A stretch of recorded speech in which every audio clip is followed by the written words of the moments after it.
I came in feeling helpless and hopeless because I could not navigate through a system that was not hearing the needs of my family.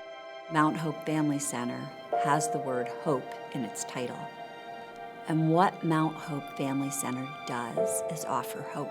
I think that was one of the most significant lessons I learned at Mount Hope Family Center, is that first and foremost is everybody's humanity. The mission of the Mount Hope Family Center is really to integrate cutting-edge research with evidence-based service provision and education, and particularly educating the next generation of individuals who are committed to addressing the effects of early trauma on children and breaking any negative intergenerational cycles. The key model that we have is to say, let's meet people where they're at and let's remove all the barriers to intervention. And I think that's really where Mount Hope stands out across even other places in the community, is that we're really trying to target the families that need this and who can't access it in the traditional ways. I always want families and children to feel that they're seen, that they're being heard. When I first meet them, I don't know what their experiences have been, so I want to give them space to feel comfortable and know that this is a safe space for them. I was dealing with a custody and visitation matter that had a lens of domestic violence. As a parent, I was trying to help my daughter navigate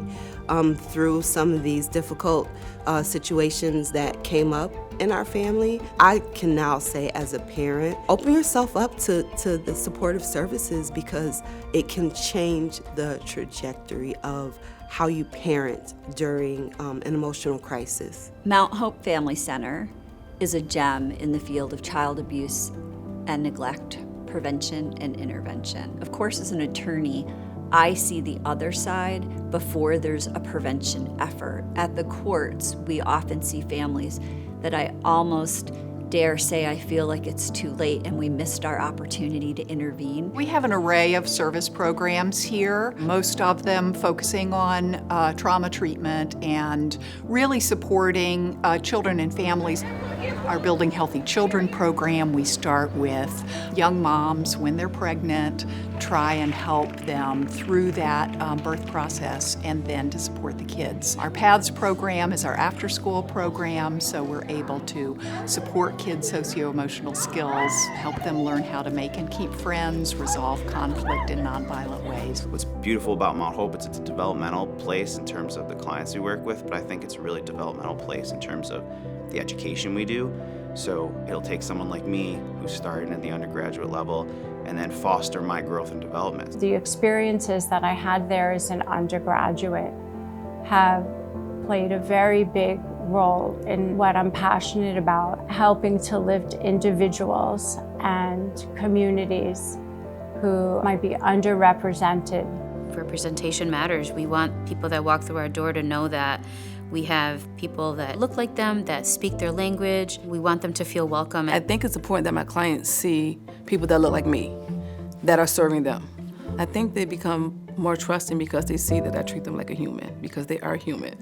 And I come with no judgment. It was really at Mount Hope Family Center that I got to see how important it was to do a lot of advocacy work, to be about social justice, and to treat the person holistically. If a client is coming in and they're worried about housing, like, how is it helpful for me to talk about their feelings related to that, right? Can we help you figure out resources so that, you're able to afford your rent, or can we figure out ways to help connect you to areas that can meet your needs? Mount Hope Family Center houses Transform, which is one of 3 national centers of excellence on research in child abuse and neglect. And part of our center are these 2 large research studies.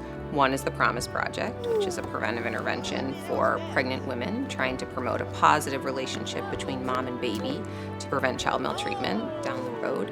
And the other is a basic science project where we are following a group of individuals who we worked with when they were children. Now that they're in their 30s, we're following them again to see the multifaceted ways in which exposure to trauma and maltreatment can influence development on the physical and the mental health side. In terms of the support that we receive from donors, many of the grants that we receive have restrictions on what can be funded and what's not allowable. Donor contributions really helps us to fill those gaps. You write these great scientific grants and they get approved and funded, but for exactly what you wrote.